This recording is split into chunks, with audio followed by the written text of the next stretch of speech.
Hi friends, ಇವತ್ತು ಒಂದು ಸಾಂಬಾರ್ ರೆಸಿಪಿನ ನೋಡೋಣ. ಇದಕ್ಕೆ ನಾವು ಸಿಹಿಪದಾರ್ಥ ಅಂತ ಹೇಳ್ತೀವಿ. ಕೆಲವೊಂದೊಂದು ಕಡೆ ಇದಕ್ಕೆ ಸಿಹಿ ಪದಾರ್ಥ ಅಂತಾರೆ, ಸಿಹಿ ಸಾರು ಅಂತಲೂ ಸಹ ಹೇಳ್ತಾರೆ. ಇದು ಮುದ್ದೆ ಜೊತೆಗೆ, ಅನ್ನದ ಜೊತೆಗೆ, ರೊಟ್ಟಿ ಜೊತೆಗೆ ತುಂಬಾ ರುಚಿಯಾಗಿರುತ್ತೆ. ಈ ಸಿಹಿ ಸಾರನ್ನು ಮಾಡಲಿಕ್ಕೆ ನಾನು ಕುಸುಬೆನ ಯೂಸ್ ಮಾಡ್ತಾ ಇದ್ದೀನಿ. ಇದಕ್ಕೆ ಕುಸುಮೆ ಅಂತಲೂ ಕೂಡ ಹೇಳ್ತಾರೆ. ಸುಮಾರು ಜನ ಇದನ್ನು ನೋಡಿರ್ತಾರೆ. ನೋಡದೇ ಇರೋರಿಗೆ ಇದು ಸೂರ್ಯಕಾಂತಿ ಬೀಜ ಇರುತ್ತಲ್ವ, ಅದೇ ಥರನೇ ಇರುತ್ತೆ, ಬಿಳಿ ಕಲರಲ್ಲಿ ಇರುತ್ತೆ. ಇದು ಆರೋಗ್ಯಕ್ಕೆ ತುಂಬಾ ಒಳ್ಳೆಯದು. ಈ ಕುಸುಬೆ ಹಾಲಿಂದ ಸಾಂಬಾರುಗಳನ್ನು ಮಾಡ್ತಾರೆ ಮತ್ತು ಪಾಯಸನೂ ಕೂಡ ಮಾಡ್ತಾರೆ. ಇಲ್ಲಿ ನಾನು 2 ದೊಡ್ಡ ಸ್ಪೂನಷ್ಟು ಕುಸುಬೆನ ನೆನೆಸಿ ಇಟ್ಕೊಳ್ತಾ ಇದ್ದೀನಿ. ಇದನ್ನು ನೆನೆಸೋದ್ರಿಂದ ಹಾಲು ಚೆನ್ನಾಗಿ ಬರುತ್ತೆ.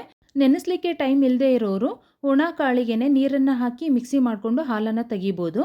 ನಂತರ 1.5 ಟೇಬಲ್ ಸ್ಪೂನಷ್ಟು ಅಕ್ಕಿಯನ್ನು ತೊಳೆದು ಅರ್ಧ ಗಂಟೆ ನೆನೆಸಿ ಇಟ್ಕೋಬೇಕು. ಇವಾಗ ಅವರೆಕಾಳು ಸೀಸನ್ ಆಗಿರೋದ್ರಿಂದ ನಾನು ಅವರೆಕಾಳು ಮತ್ತು ಹೀರೆಕಾಯಿನ ಉಪಯೋಗಿಸಿ ಈ ಸಾಂಬಾರನ್ನು ಮಾಡ್ತಾ ಇದ್ದೀನಿ. 1 ದೊಡ್ಡ ಬೌಲಷ್ಟು ಅವರೆಕಾಳನ್ನು ಹಾಕ್ಕೊಂಡಿದ್ದೀನಿ. 1 ದೊಡ್ಡ ಹೀರೆಕಾಯಿನ ಸಿಪ್ಪೆ ತೆಗೆದು ಹೆಚ್ಚಿ 1 ಲೋಟದಷ್ಟು ನೀರನ್ನು ಹಾಕಿ ರುಚಿಗೆ ತಕ್ಕಷ್ಟು ಉಪ್ಪನ್ನು ಸೇರಿಸಿ 1 ವಿಸಲ್ ಕೂಗಿಸ್ಕೊಳ್ತಾ ಇದ್ದೀನಿ. ಈ ಸಾಂಬಾರಿಗೆ ಎಲ್ಲ ತರಕಾರಿಗಳನ್ನು ಉಪಯೋಗಿಸೋದಿಲ್ಲ. ಕೆಲವೊಂದೊಂದು ತರಕಾರಿಗಳನ್ನು ಉಪಯೋಗಿಸಿ ಮಾತ್ರ ಈ ಸಾಂಬಾರನ್ನು ಮಾಡ್ತಾರೆ. ಯಾವ್ಯಾವ ತರಕಾರಿಗಳು ಅಂತೇಳಿ ಈ ವಿಡಿಯೋ ಎಂಡಲ್ಲಿ ಹೇಳ್ತೀನಿ. ಇವಾಗ ನಾನು ಸಾಂಬಾರಿಗೆ ಮಸಾಲ ರುಬ್ಕೊಳ್ತಾ ಇದ್ದೀನಿ. ನೆನೆಸಿಟ್ಕೊಂಡಿರೋಂತಹ ಅಕ್ಕಿ ಹಾಕ್ಕೊಂಡು ಖಾರಕ್ಕೆ ಎಷ್ಟು ಬೇಕೋ ಅಷ್ಟು ಹಸಿಮೆಣಸಿನ್ಕಾಯಿನ ಹಾಕ್ಕೊಳ್ತಾ ಇದ್ದೀನಿ. ನಾನಿಲ್ಲಿ 3 ಹಸಿಮೆಣಸಿನ್ಕಾಯಿನ ಉಪಯೋಗಿಸಿದ್ದೀನಿ. 2 ಚಿಕ್ಕದು ಬೆಳ್ಳುಳ್ಳಿನ ಸೇರಿಸ್ಕೊಂಡಿದ್ದೀನಿ. 6ರಿಂದ 7 ಮೆಣಸನ್ನು ಹಾಕ್ಕೊಂಡು ಇದನ್ನು ನುಣ್ಣಗೆ ರುಬ್ಕೋಬೇಕು. ರುಬ್ಕೊಂಡ ನಂತರ ನಾನು ಯಾವ ಪಾತ್ರೆಯಲ್ಲಿ ಸಾಂಬಾರು ಮಾಡ್ತಿದ್ದೀನೋ ಅದಕ್ಕೇ ಮಸಾಲ ಹಾಕ್ಕೊಳ್ತಾ ಇದ್ದೀನಿ. ಈ ಸಾಂಬಾರಿಗೆ ಒಗ್ಗರಣೆಯನ್ನು ಹಾಕುವಂಥ ಅವಶ್ಯಕತೆ ಇಲ್ಲ. ನಂತರ ಇಲ್ಲಿ ನಾನು ಕುಸುಬೆಯನ್ನು ರುಬ್ಕೊಳ್ತಾ ಇದ್ದೀನಿ. ನೆನೆಸಿಟ್ಟಿರೋಂಥ ಕುಸುಬೆಯನ್ನು ಹಾಕ್ಕೊಂಡು ಸ್ವಲ್ಪ ನೀರನ್ನು ಹಾಕ್ಕೊಂಡು ಚೆನ್ನಾಗಿ ರುಬ್ಕೋಬೇಕು. ಇದು ಸಿಪ್ಪೆ ತುಂಬಾ ಗಟ್ಟಿಯಾಗಿರುತ್ತೆ. ಸೊ ಹಾಗಾಗಿ ನಾವು ಇದನ್ನು ಸಾಂಬಾರಿಗೆ ಉಪಯೋಗಿಸ್ಲಿಕ್ಕೆ ಬರೋದಿಲ್ಲ. ಈ ಹಾಲನ್ನು ಮಾತ್ರ ತೆಗೆದು ಸಾಂಬಾರಿಗೆ ಉಪಯೋಗಿಸ್ತೀವಿ.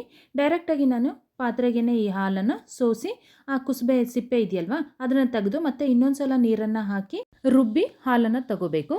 ಈ ಸಾಂಬಾರಿಗೆ ಕುಸುಬೆ ಹಾಲನ್ನೇ ಹಾಕಬೇಕು ಅಂತೇನಿಲ್ಲ. ಕುಸುಬೆ ಇದ್ದರೆ ಕುಸುಬೆ ಹಾಲನ್ನು ಹಾಕ್ಬೋದು. ಇಲ್ಲ ಅಂತ ಹೇಳಿದರೆ ಹಾಲನ್ನೇ 1 ಟೀ ಲೋಟದಷ್ಟು ಹಾಕಿ ಸಾಂಬಾರನ್ನು ಮಾಡ್ಕೋಬೋದು. ಅದು ಕೂಡ ರುಚಿ ಚೆನ್ನಾಗಿರುತ್ತೆ. ಈ ಸಾಂಬಾರು ಜೊತೆಗೆ ಯಾವ ತರಕಾರಿಗಳನ್ನು ಉಪಯೋಗಿಸ್ಬೋದು ಅಂತ ಹೇಳಿದ್ರೆ, ಕಾಳುಗಳದ್ದು ಸೀಸನ್ ಇಲ್ಲದೆ ಇರುವಾಗ ತೊಗರಿಬೇಳೆ ಜೊತೆಗೆ ಜವಳಿಕಾಯಿ, ಹೀರೆಕಾಯನ್ನು ಹಾಕಿ ಸಾಂಬಾರನ್ನು ಮಾಡ್ತಾರೆ. ಕೆಲವೊಬ್ಬೊಬ್ರು ಇದಕ್ಕೆ ಬೀನ್ಸು ಕೂಡ ಉಪಯೋಗಿಸ್ತಾರೆ. ಇದಕ್ಕೆ ಚಪ್ರದ ಅವರೆಕಾಯಿ, ಮನೆ ಅವರೆಕಾಯಿ, ಅಲಸಂದೆ ಕಾಳು, ತೊಗರಿ ಕಾಳು ಸೀಸನ್ ಇರುವಾಗ ಇವನ್ನ ಉಪಯೋಗಿಸಿ ನಾವು ಈ ಸಾಂಬಾರನ್ನು ಮಾಡ್ಬೋದು. ತೊಗರಿಬೇಳೆಯನ್ನು ಉಪಯೋಗಿಸಿ ಸಾಂಬಾರನ್ನು ಮಾಡುವಾಗ ತೊಗರಿಬೇಳೆಯನ್ನು ತುಂಬ ಮೆತ್ತಗೆ ಬೇಯಿಸ್ಕೋಬಾರ್ದು. ಸ್ವಲ್ಪ ಗಟ್ಟಿಗೇ ಇರಬೇಕು. ಬೇಳೆ ತಿನ್ನಲಿಕ್ಕೆ ಸಿಗಬೇಕು, ಆ ಥರ ಬೇಯಿಸ್ಕೋಬೇಕು. ಇಲ್ಲಿ ಅವರೆಕಾಳು, ಹೀರೆಕಾಯಿ ಚೆನ್ನಾಗಿ ಬೆಂದಿದೆ. ಇದನ್ನು ಮಸಾಲೆ ಹಾಕ್ಕೊಂಡಂತಹ ಪಾತ್ರೆಗೇ ಹಾಕ್ಕೊಂಡು ಚೆನ್ನಾಗಿ ಕುದಿಸ್ಕೊಂಡ್ರೆ ಸಾಂಬಾರು ರೆಡಿಯಾಗುತ್ತೆ. ನಾನು ಉಪ್ಪನ್ನು ಆಲ್ರೆಡಿ ಕಾಳುಗಳನ್ನು ಬೇಯುವಾಗಲೇ ಹಾಕಿರೋದ್ರಿಂದ ನೋಡಿಕೊಂಡು ಹಾಕಬೇಕು.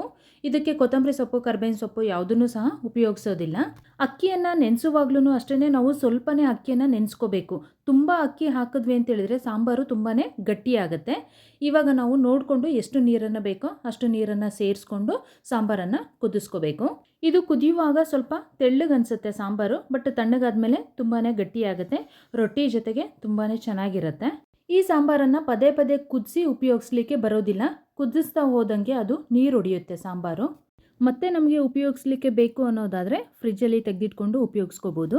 ಊಟ ಮಾಡುವಾಗ್ಲೂ ಅಷ್ಟೇ ಸಾಂಬಾರಲ್ಲಿ ಜಾಸ್ತಿ ಕೈ ಆಡಿದ್ವಿ ಅಂತ ಹೇಳಿದ್ರೆ ಸಾಂಬಾರು ನೀರು ಹೊಡೆಯುತ್ತೆ. ಒಂದು ಕಡೆಯಿಂದ ತೊಗೊಂಡು ಊಟ ಮಾಡಬೇಕಾಗುತ್ತೆ. ನಾನು ಹಾಕಿರೋಂಥ ಪದಾರ್ಥಗಳಲ್ಲಿ ಸುಮಾರು 6 ಜನಕ್ಕಾಗುವಷ್ಟು ಸಾಂಬಾರನ್ನು ಪ್ರಿಪೇರ್ ಮಾಡ್ಕೋಬೋದು. ಈ ಥರ ಟ್ರೆಡಿಷ್ನಲ್ ರೆಸಿಪೀಸ್ಗಾಗಿ ನನ್ನ ಚಾನಲನ್ನು ಸಬ್ಸ್ಕ್ರೈಬ್ ಮಾಡಿ. Thank you for watching this video. ಮತ್ತೆ ಇನ್ನೊಂದು ವಿಡಿಯೋದಲ್ಲಿ ಹೊಸ ರೆಸಿಪಿಯೊಂದಿಗೆ ಸಿಗ್ತೀನಿ.